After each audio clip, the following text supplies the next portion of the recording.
Hello, Joe here from Infiniti of Tacoma. Today I'm going to be comparing the 2018 Infiniti Q50 Red Sport to a 2018 Tesla Model 3 Long Range. They are actually very similar vehicles and a very similar price point. This Tesla Model 3 Long Range model had original MSRP of about $55,000 when brand new. This 2018 Q50 Red Sport, this has an MSRP of about $59,000, but depending on the equipment, obviously you can get very close as far as the sticker prices go. They're very similar in size. The Model 3 was actually designed to compete with a segment of vehicles, the BMW 3 Series, Mercedes-Benz C-Class, and of course the Q50 competes with those vehicles as well. So being that we have a Model 3 in stock and we're an Infiniti dealership, we have plenty of Q50 Red Sports. I thought it would be a great time to give you guys a little comparison. I don't know how many of you would be considering a Model 3 versus a Q50 Red Sport, but in a lot of ways they are similar. They're performance-oriented vehicles, very fun to drive. A lot of cutting-edge technology. Infiniti is known to have some class-leading technology in their vehicles. They're one of the first production vehicles to have an adaptive front lighting system. A lot of other great features. So before I get too far into this video, I want to give you a little disclaimer. We are an Infiniti store, so obviously we're going to be a little bit biased as far as Infiniti products go when comparing it to the Tesla, but we'll be as fair as can be. You know, I'm a big fan of Tesla products personally. I've been following them for a long time. I've driven many of the Model S's, and I've recently had a chance to get familiar with the Model 3. Very impressed by them. I own stock in Tesla, so I'm not completely biased towards Infiniti. I've been with Infiniti since 2004. Right now it's August of 2018 making this video, so I've been with Infiniti a long time. So I have fondness for both vehicles, so I'll be fair and as non-biased as possible. But we are an Infiniti store, and we do like to favor our products versus other ones. But hopefully this will be informative and a fun video for you. Starting with the engine, we're on the Q50 Red Sport. This has a fantastic VR30 engine, makes 400 horsepower. They've been using this in the Q50 for a few years now. Direct injection, sends highly pressurized gas directly into the combustion chamber. Generally that improves performance, gas mileage, and lowers emissions. A really great engine. This engine's also available in a 300 horsepower version. You can also get the Q50 equipped with a 2-liter turbocharged 4-cylinder engine that makes 208 horsepower. And they also make a hybrid version. It isn't a big seller, but the hybrid version is a cool power plant as well, as a combined output of 360 horsepower. Perhaps maybe that might have been a better vehicle to compare to the Tesla, but I thought it'd be fun to compare the Red Sport 400 and the Model 3 Long Range, since price-wise they're very similar, and you get really good performance with that Model 3 and its electric motor. So I figured the Red Sport 400 motor would be a good comparison to the Model 3 power plant. Moving towards the Tesla, clearly there is no electric motor up front, at least one that we can see. It's tucked away somewhere in the vehicle. The electric motor is a lot smaller than a gasoline engine, so it doesn't take up as much space. So by freeing up that space, they allow you to have extra storage up front. Tesla calls this front trunk a frunk, a pretty clever name. I haven't been able to get a definitive exact answer on the output of this engine. I believe it's 270 horsepower and I think 320 pound-feet of torque. So obviously the Red Sport definitely beats the Tesla as far as horsepower goes, making 400 horsepower. But torque-wise, 320 pound-feet of torque versus 350 pound-feet of torque, they're a little bit more closer together.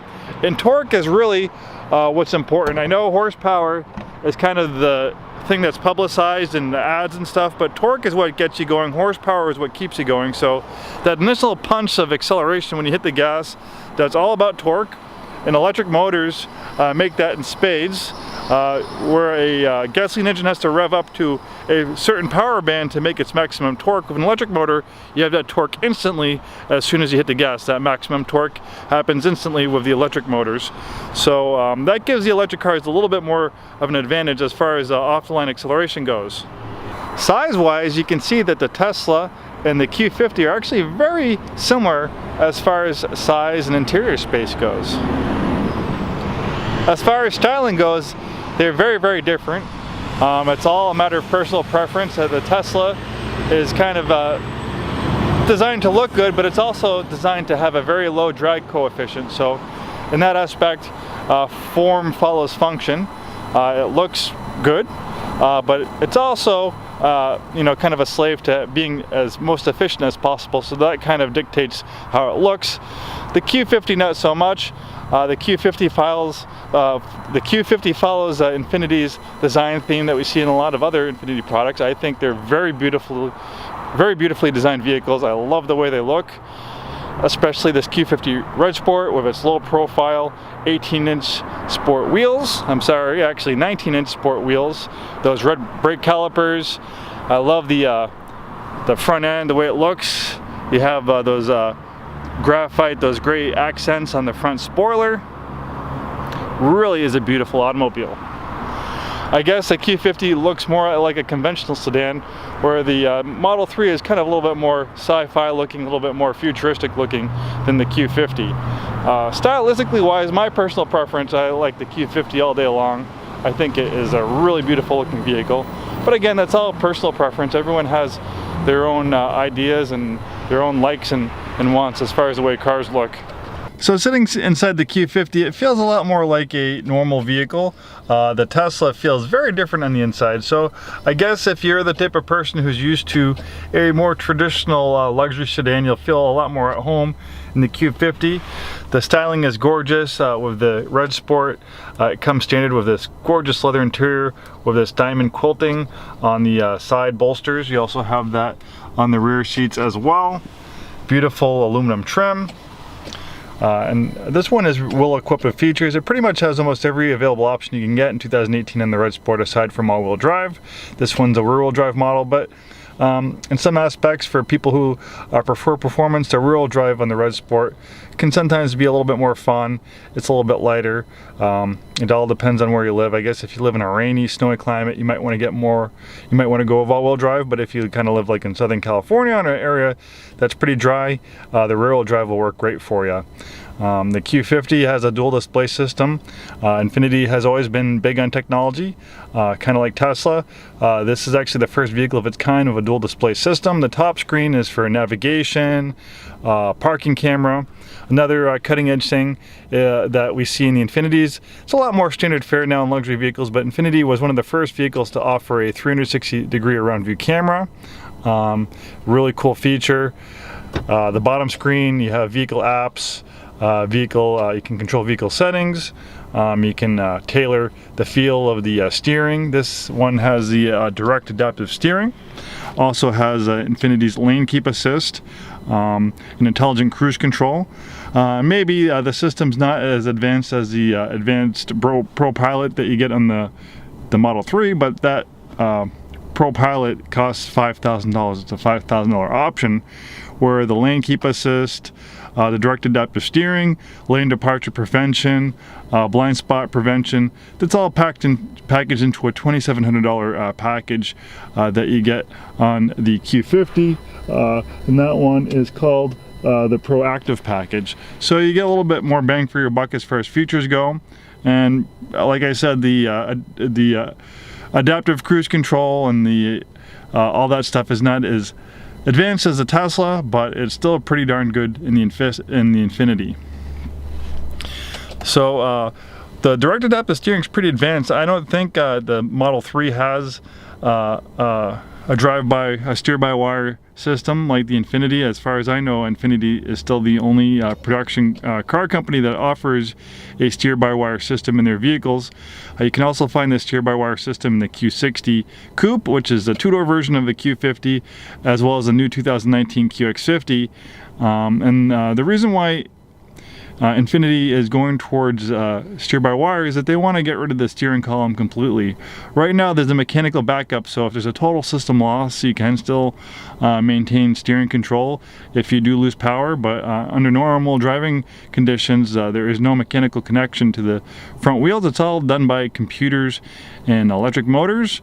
And INFINITI gives you a lot better control over your steering. Like, this is a performance vehicle, so you can really tune the steering to feel like a performance vehicle. You can make the weight of the steering heavier, you can make it sharper, you can make small steering corrections, small changes in steering for directional changes like a race car, or you can kind of program it to be a lot more lighter and leisurely like a luxury automobile. Another great feature of the direct adaptive steering system is that it can filter out kind of unwanted feedback that you don't want to get through the steering wheel. Like, for instance, if you hit a pothole or rut in the road, in a normal vehicle it might jerk the wheel, but that won't happen with the direct adaptive steering. It's also great for battling crosswinds. I don't know if you've ever driven on a really windy day where you feel like the wind was blowing you all over the roads. Well, the direct adaptive steering combined with the lane keep assist, that can help keep you in your lane, and it can limit the amount of small steering corrections you need to make. Lane keep assist can also work with gentle curves in the highway. So you're going around a gentle curve, well, the car will actually steer itself. It's kind of a little bit unsettling at first. If you're not used to it, the steering wheel doesn't move. It stays perfectly straight, but you can see that if you're going around a gentle curve, that lane keep assist will steer the vehicle in your lane.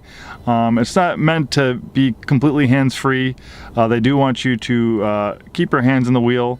They do want you to, you know, keep a focus on the road conditions and the vehicle in case something does happen. But it is nice to kind of alleviate having to make small steering changes when cruising the highway with that lane keep assist feature. And it pairs very nicely with the adaptive cruise control, which operates from 0 to 90 miles per hour. So it goes all the way down to a complete stop. So the INFINITI Q50 with the proactive package is equipped with a lot of great features to help battle driver fatigue, especially for the types of people who have to deal with highway driving a lot, going in stop and go traffic. Those features can really be a lifesaver and make your daily commute a lot more pleasant. So on the Tesla Model 3 that we have, it has a gorgeous glass roof panels along the whole length of the vehicle. The Q50 is a lot more like a regular sedan, but one difference is those glass roof panels in the Model 3 do not open, where on the Q50, like a regular moonroof, it opens up and you can get some fresh air. So for transmissions, the INFINITI Q50, the only transmission available is a 7-speed automatic transmission. Great transmission used in a lot of other INFINITI products. It also has a manual shift mode. You can pull the shifter back and to the left, and you can push up to upshift, back to downshift. It does provide rev match downshift for a sportier sound and feel.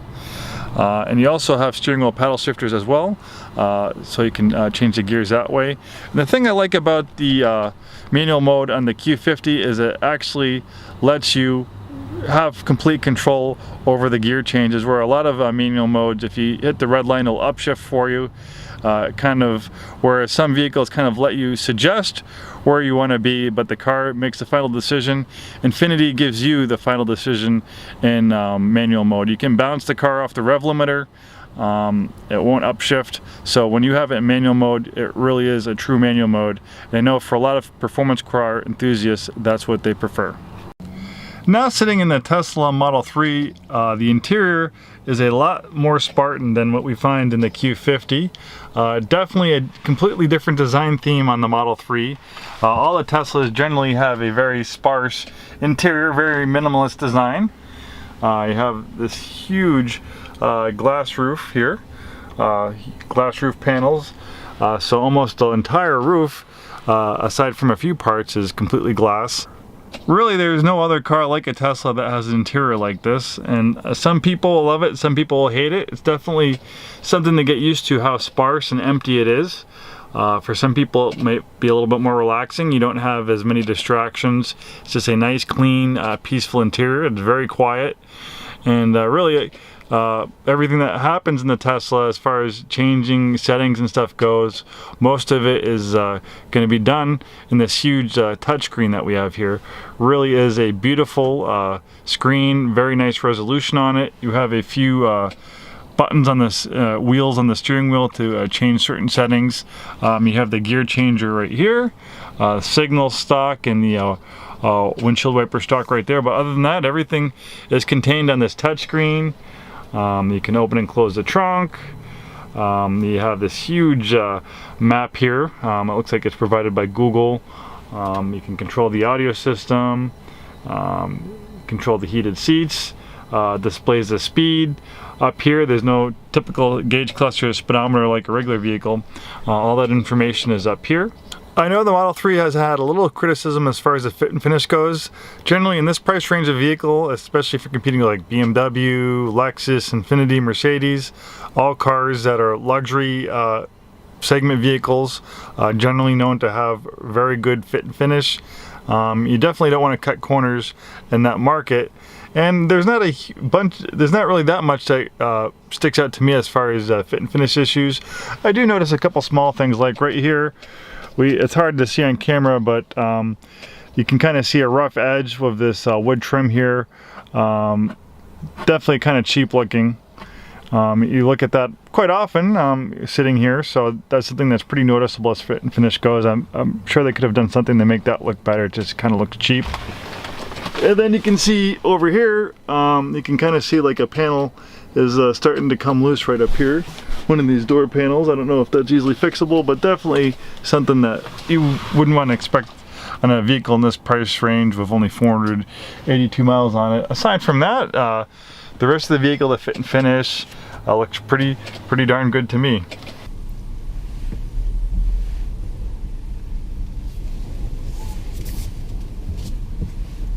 Alright, we're going to start off driving the Tesla. This nice big screen is great for using the backup camera. Doesn't look like it has an overhead camera. Maybe I'm not using it right. I haven't found the settings for it. The one thing that you notice about the Tesla from the get-go, it's very quiet, very smooth. Obviously there's no engine running, so there's no vibration. And then the electric motor doesn't really make any noise either. You can hear it a little bit, I guess, when you step on the gas, but it's very, very quiet compared to a regular gasoline-powered car. Or especially the Q50, which has a pretty nice sound to it, because it's got a performance exhaust when you hit the gas. Pretty aggressive regenerative braking. You can pretty much drive this thing with almost one pedal. When you take your foot off the gas, it really slows it down. And I'm sure you can adjust that for whatever reason you don't like it, but it helps keep the batteries charged.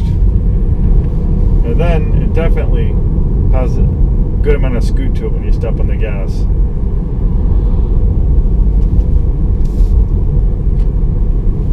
I'm 6'2", fit very comfortably in the vehicle. I fit very comfortably in the Model 3.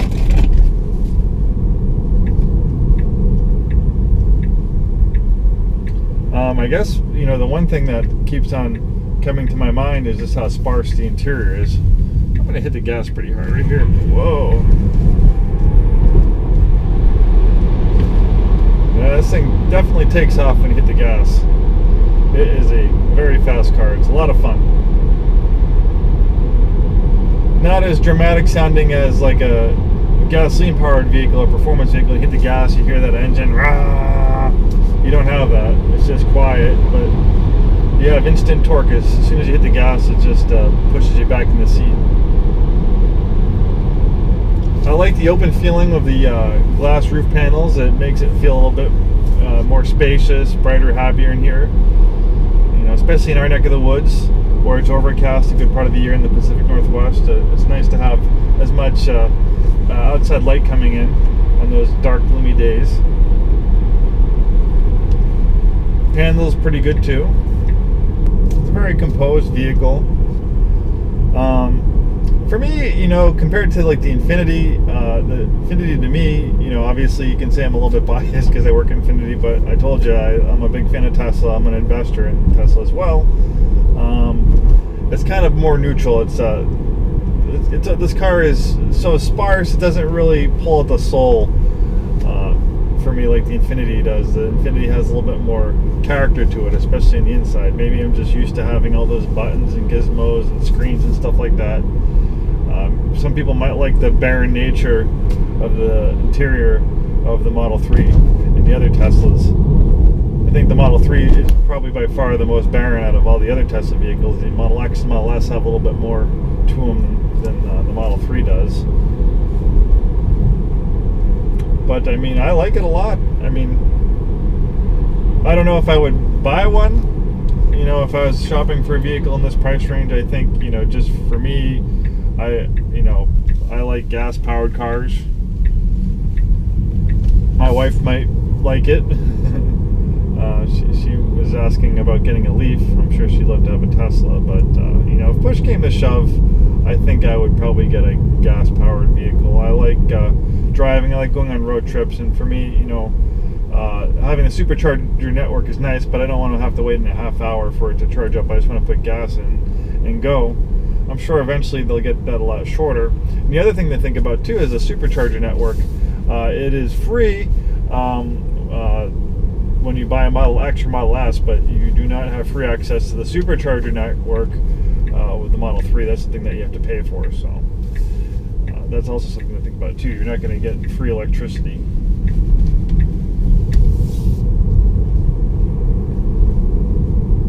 But overall, I'm pretty impressed. I think they did a good job as a mass market electric vehicle, completely built and engineered in the United States. I think it's pretty remarkable that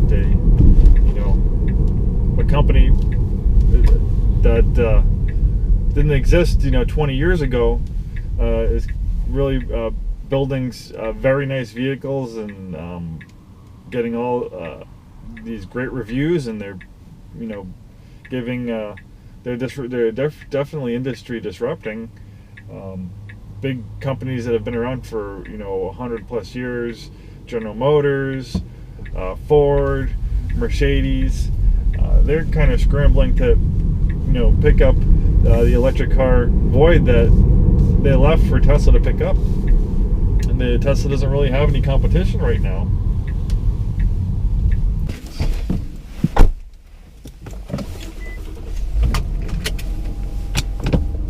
Alright, now we are in the Q50 Red Sport. I drove the Tesla Model 3 first. I'm going to put it in Sport Plus, which is the sportiest setting. That sets the throttle, the transmission to the sportiest settings, as well as the direct adaptive steering. This one also has a digital dynamic suspension, which is standard with the Red Sport, and that is also set to the sportiest setting.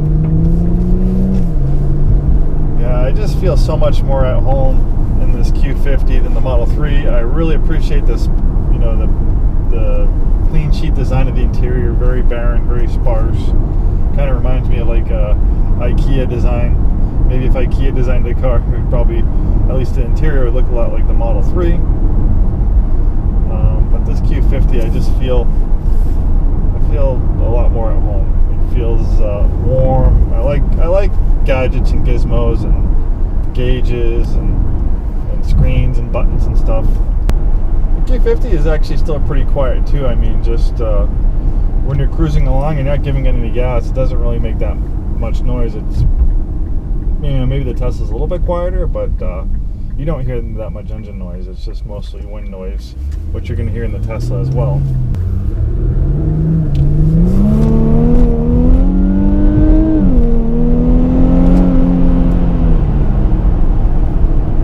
Probably feels a little bit faster than the Tesla.